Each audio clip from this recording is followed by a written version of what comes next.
Used to live in the Yukon, where there's a bunch of abandoned buildings and old shit from when the gold rush happened, as well as just being overall old. But this one happened at this townhouse that had a murder occur in it, and then some old guy died in there as well. Lived with my mother and little brother at the time. Technically evicted out of one place after the place goes up in flames. Move into this new place, which was oddly cheap. Pretty nice place, know nothing about its past yet. First night there. Go up the stairs in the middle of the night. In the corner of my eye, there's a dark figure. Tall, pitch black, darker than the house currently. Even the light from the bathroom doesn't seem to give this fucker any form of viewable features. And he's tall. Tall enough that it had to be hunched over in the room. Did I mention he was in my little brother's room, standing over his bed? I want to run, but I can't. I can't see its eyes, if it had any. But I knew they were now fixated on me. But it doesn't come. It just sort of stands there for a moment before disappearing. And when I say it disappeared, it didn't like take off in a plume of smoke or some shit like in a movie. It was instant. Just gone. I was relieved to find my brother wasn't in there at the time, so I just went back to my room and freaked out in there. Anyway, it turned out that the one murder in there had been pretty fucked up. Some woman was kidnapped, beaten, assaulted, and tortured for days before being set aflame. All in that house. And throughout the next few months we were in there, that black figure was seen by several of my other family members. After that, me and 2 other people started having intense nightmares for days. It was pretty fucked up. Happened this past summer and recently. Beautiful day hiking well-loved paths. Deep in a woods and a park nearby. Thorn patch for more than a mile. Only one real path through the bush. Heading home and just out of thorns. Get a weird vibe and turn to look back. No sound, but I see a figure in all black, including one of those flat-brimmed caps. Continue on heading home, keeping an eye on the weirdo. Appears around every bend. No sound. Decide to climb tree and see where he or it goes. Figure looked like an adult male, but I couldn't make out a face. Passed beneath tree, make out silver circle on hat. Man thing looks around before heading back the way he came. And just today, taking dog for a walk, decide to chance North Trail. Haven't been there in a while. Crossfield and reach fork and trail. Just before first bend of North Trail stands the figure. All black, sweatshirt, and pants. Dat hat, dat JPEG. It's fucking 13 degrees Fahrenheit outside. Just standing there. Pup freaking out. Take South Trail instead. See figure behind me the entire time. Disappears about half a mile into walk. By that time, I had crossed from state park into county. The sense of foreboding was palpable. I've met hunters in the woods who have said that they've seen whatever it is during all sorts of weather and seasons. So first, let me describe how I've spent the last 3 summers. Live in Ohio. Be camp counselor at Innowoods Camp in Hocking Hills region of southern Ohio. Clear Creek Valley is one of the most biodiverse areas in the entire world. Not kidding, more than some rainforests. Nearest civilization is town of Rockbridge, which is many miles away. Everyone lives in cabins with no air conditioning, no power, or lights. I'm assigned to the older boys because I'm better with the bushcraft. Teach them batoning, fire building, debris huts, edible plants, and the works. One night every week, we camp out, use the skills, and sleep under the stars. Every week, each cabin has to do a camp improvement project, or chores. Little kids pull weeds on what few unpaved, barely maintained paths that we have. Big kids, 14 through 17, use saws, rakes, and shovels to clear out new campsites or refurbish old ones. There's always been a rivalry between the older boys and girls, especially among the counselors. That's the camp. It's a nice place. I'm there for 6 weeks every summer, but the kids only stay for 1-week sessions. After 3 years of romping through the forest there, I know the place like the back of my hand. There's still some places I haven't been, but they are few and far between. As a side note, every counselor has a camp name so that campers can't find us on Facebook and stuff. I'm Hawkeye. My friends in the story are Turkey, certified EMT and my co-counselor, Magenta, an old friend/engineering student, and Khaleesi, a business student. Magenta and Khaleesi are counselors for the older girls. Turkey and I are counselors for the older boys. Be last week of camp, everyone happy to be going home. What camp improvement projects don't get done have to be done by counselors after camp is done, but before they can leave. Fuck that. Turkey, Magenta, Khaleesi, and I all agree to have our kids do all of the hard chores so we don't have to do them alone. We clean up a campsite on the side of a hill called Black Feather. The girls clean up a site called Human Nature. They're bragging because it hasn't been used in around 20 years. The camp is about 90 years old, and we will finally get it up and going again. I am a bit jealous because I've never been to that site. The only clue as to where it is a dotted line on a 30-year-old hand-drawn map indicating a shitty trail. Magenta says she knows where it is. I think she's bluffing, but she is a smart girl. I figure if anyone could find it, it would be her. Next day, head to Black Feather, find box tortoise and explain tortoise versus turtle. A tree has fallen right in the campsite. Go gadget saw. 15 teenage boys attack the fallen tree, 1 foot diameter, with hacksaws. That bitch didn't know what hit it. Show them how to split wood. Black Feather will have firewood for many years. Return to camp. Now it's time to select overnight spots. Magenta has a smug grin on her face, looks me in the eye, and says, "We're going to Human Nature. What do you think about that?" "Never been there. Where is it?" "It's in the valley, a new part of the forest. We found where the fire ring was, but all the rocks were strewn about." "That's weird." "Nah." Walks away. Turkey comes up to me and says that he let a younger cabin take Black Feather, as it's not too far a hike for them. "Where are we staying?" "Tatanka."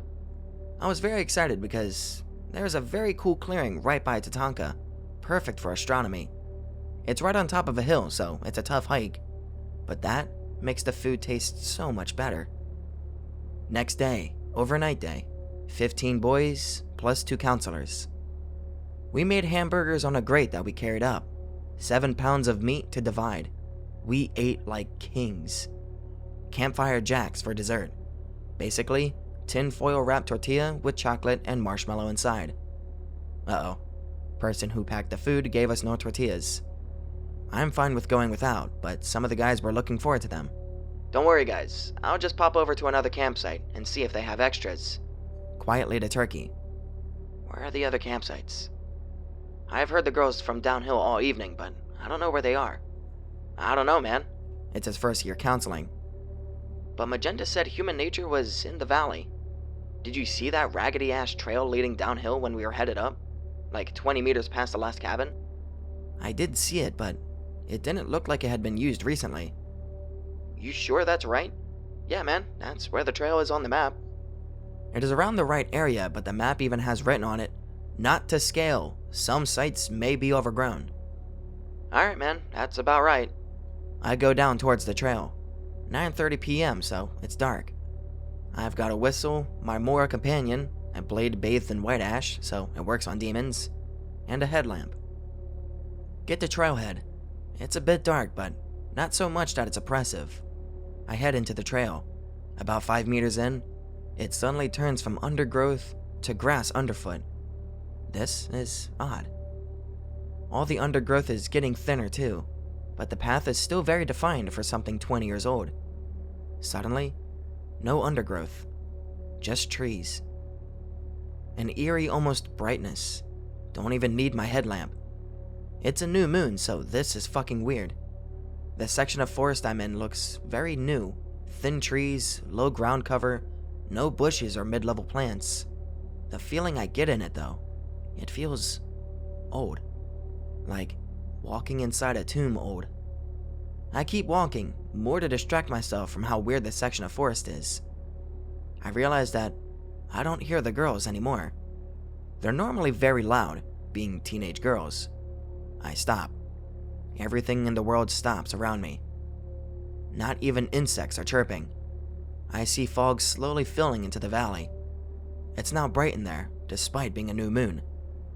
This place is not good. I am actually getting goosebumps describing it.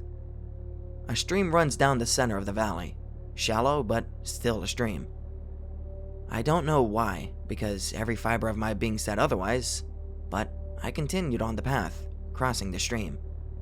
Once I crossed, a wave of the most powerful feeling hit me. One I can't even articulate to people. The best way I can describe it is like feeling with every ounce of your body that something is the most despicable evil that has ever existed. This place was bigger than me, bigger than the forest. I should not be there.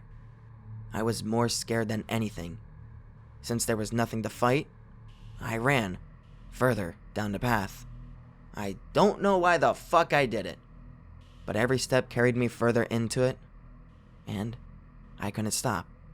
It felt like I had run at least a mile or two, but it was probably no more than a few hundred meters.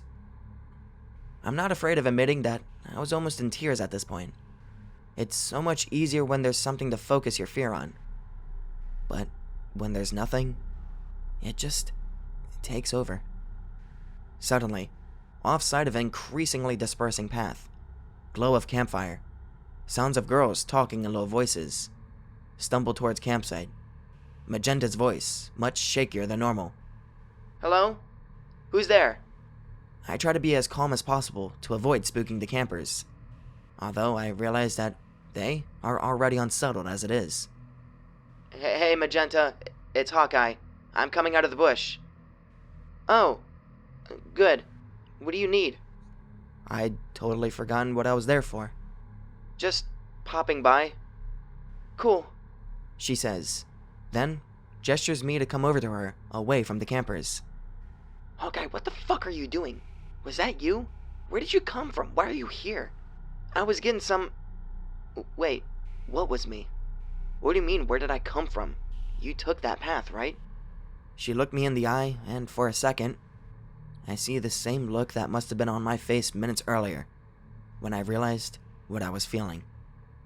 She shook her head just slightly, and I could feel the color drain from my face. This was a bad idea, Hawkeye. What are you gonna do? She told me how it felt much safer at the campsite, with the fire going. She certainly wasn't going to lead them out through the forest in the dark. Khaleesi was also new, and didn't know how to get anywhere. So, it was up to Magenta. She said she would stay up all night and tend the fire, keep the flames hot and large. I looked her in the eye and asked her if she would be okay. She said yes, but didn't sound convinced. I remembered why I was there and grabbed some extra tortillas because, damn it, I'm not going to go home empty-handed. Magenta shows me the path that they took. Old, but completely different from my ingress route. I make it back on the other path. I feel it as I leave the campsite, but it fades as I walk away. Make it to a big, well-maintained path. Holy crap. This is the same one the other path led out on. Walk back towards camp. Pass where it should have been. What? It's not there. It's like the path closed up. Some of the thickest forest I've ever encountered where that damn path should have been. I know that's where it was because there was a large boulder opposite of it.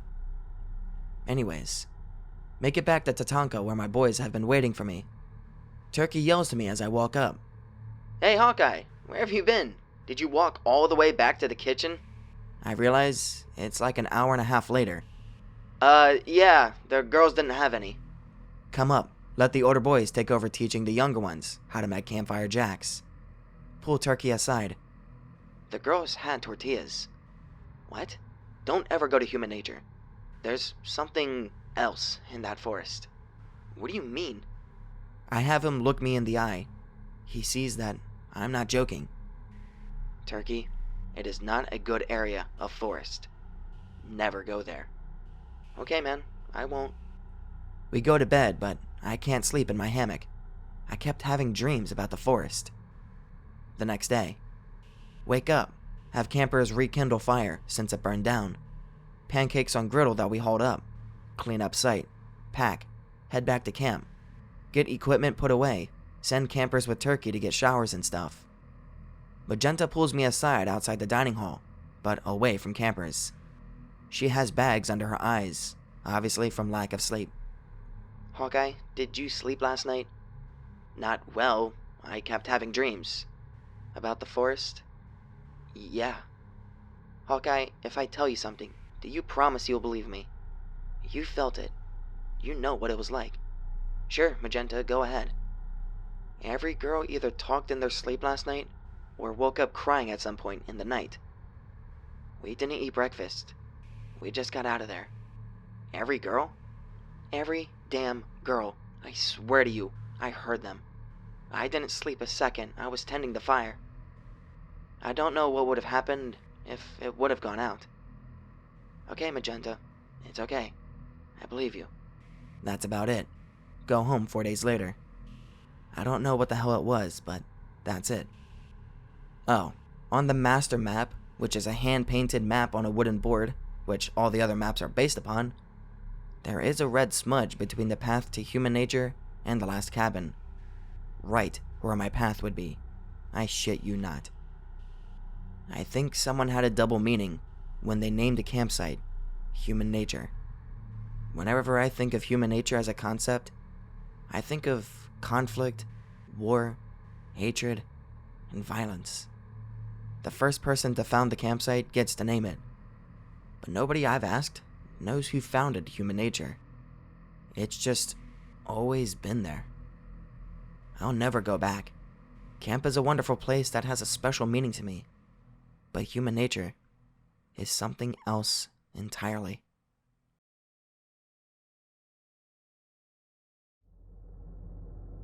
Still have nightmares about this.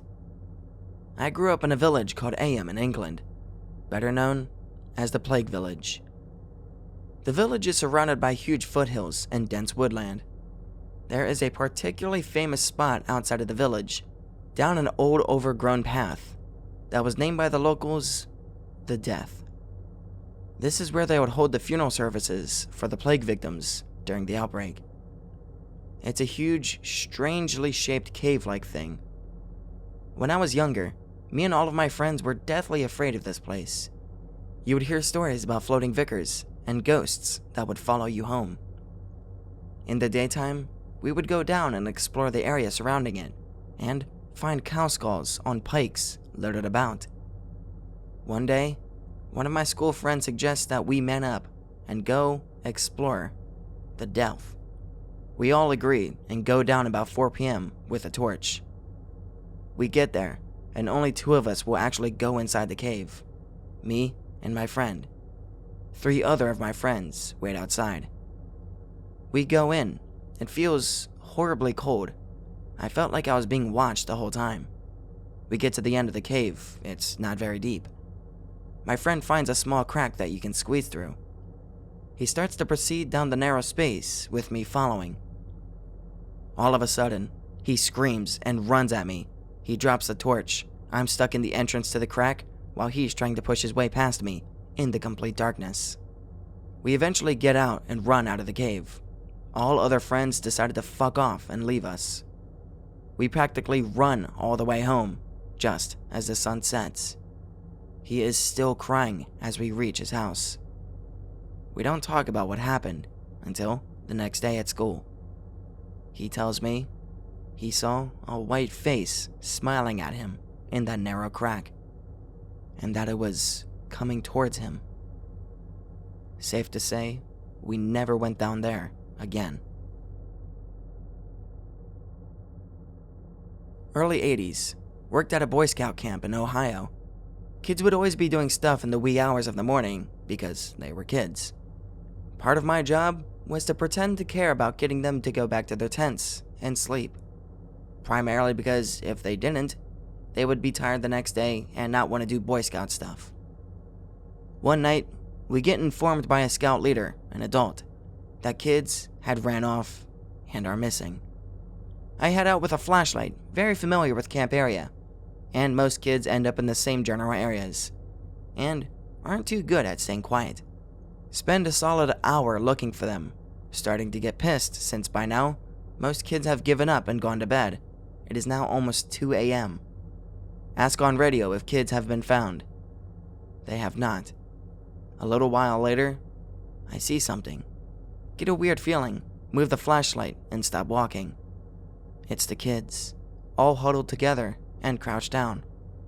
They're scared out of their minds and crying. These kids are all at least 12 years old, looked closer to 15 or 16. There's 7 of them. I walk towards them and ask what's wrong because they're clearly spooked. The kids won't talk. Get on radio, tell other workers where I am, and that I found the kids. Eventually, one of the kids starts blubbering, trying to tell me what they saw. He describes some terrible monster or ghost or something. I can't understand half of what he's saying. Other worker gets there. We get the kids to their feet by physically pulling them up and making them walk back to their tents. I'm up until past 4 a.m. talking first to the boys and their leaders, then to the camp director, who is mad that we woke him up, and finally to the police, who made me walk back out to where I found the kids. Still don't know what spooked the kids, but they all demanded that they go home, and they did the next afternoon. Be like 9-year-old me, sleeping, automatically open eyes, looking directly to clock next to me. 3 a.m. Close eyes, keep sleeping. This repeats for weeks or a month, I don't know. Never 2:58 a.m., never 3:01 a.m. 3 o'clock a.m. Always. Never felt or heard anything. Used to always tell the story just as something weird that happened to me. Never thought anything of it. Until 20 years later when I learned what that hour is supposed to mean. Almost shit bricks. Not really paranormal per se, but still scary. B13, at home alone for the first time. Waiting on pizza guy to come, parents ordered before they left to go out. Hear knock on door, assume it's pizza. Look out window to left of door. Some big ass guy in a hoodie, standing there with his hands in his pockets. Panic. Knocking gets louder. Panic harder. He's practically breaking down the door. Banging is so loud. See headlights. Gentle knock. Look out window. It's actually the pizza dude. Grab pizza and throw him $20. Keep the change.jpg. Run upstairs and hide under bed with pizza. Bed was against the wall and had this really heavy wooden set that it sat on. I was small enough to slide underneath between the wall and mattress. Grab DS and play games while eating pizza. Suddenly hear banging on windows and doors downstairs. Turned off DS and waited under bed. I felt safer. Fell asleep under bed. My parents came home and panicked when they couldn't find me. Crawl out since I was under the bed. I told them I was comfy. Did not want them to leave me alone at home again. Crazy thing is, there was a rapist running around my town that they never caught. He was going after teenage boys and girls. I had this super vivid dream when I had pneumonia as a little kid. Super sick, really high fever. Pass out early in the evening when the sun is still up. Dream that I'm walking in the forest behind my elementary school. All my classmates are fucking around doing various things around me. My childhood crush is holding my hand as we walk down this path. It's a super innocent, cute dream. My friend Sydney suddenly runs in front of us and jumps into a puddle. The second her boots hit the surface of the water, I'm ripped out of the dream by this huge clap of thunder. I'm instantly wide awake. I can't move. I can't open my eyes. What the fuck is going on? Someone's here. I can hear breathing. Lightning flashes, and I can see it behind my eyelids. Something strokes the side of my face. I can't scream. It has long, sharp nails and clammy skin. It fucking leans down and whispers in my ear. Yes. Yes. It hisses the words out. It's an old woman. It's a fucking witch. I manage to pry my mouth open and scream my fucking lungs out. Mom runs upstairs, helps me open my eyes. Fucking traumatized the hell out of me. This is a former coworker story. It did not happen to me, so I can only say that during the 2 years I worked closely with this guy and talked a lot with him, he is an honest man.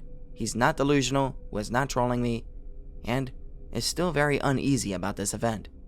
And I never want to rush to believe that this man is not lying. Be this man, Frank. First night in old house he had just bought, and finally got all moved into. Lives alone. Be asleep, no lights on. Wake up because someone or something is touching his foot. Still half asleep, begin to comprehend. That's fingers. That's a fucking hand probing around at my legs. Quickly begin to clear head from sleep and realize this is not a dream, and this is fucked. Doesn't believe in X. Must be a burglar/murderer/pervert. Determined, fight or flight mode, think to self. I'm going to grab this fucker. Hand keeps probing, grabbing, and working its way up the body. Wait for it, .jpg. Hand touches face. Bite it hard, hold bite. Reach out and turn on nightstand light, getting ready to attack. Nothing's there. He was forever scared in that house, and eventually moved out because of it.